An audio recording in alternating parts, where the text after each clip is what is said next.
Google Play gift card on Brawl Stars. In today's video, you are going to learn how's a Google Play gift card on Brawl Stars. So let's get started. First, launch the Brawl Stars app on your mobile device and tap on the shop button located at the bottom of menu. In the shop, scroll down and select the item or bundle you want to purchase and then tap on the price of the item or bundle to initiate the purchase process. After that, if prompted, select the payment method as Google Play. A pop-up window will appear displaying the available payment option. Tap on the redeem button.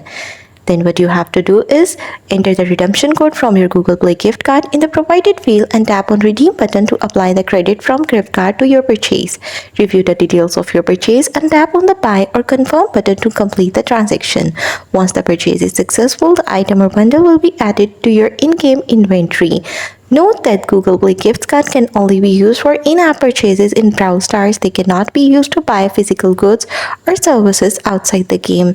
That's all. That's how you will be able to use a Google Play gift card on Brawl Stars. Thanks for watching.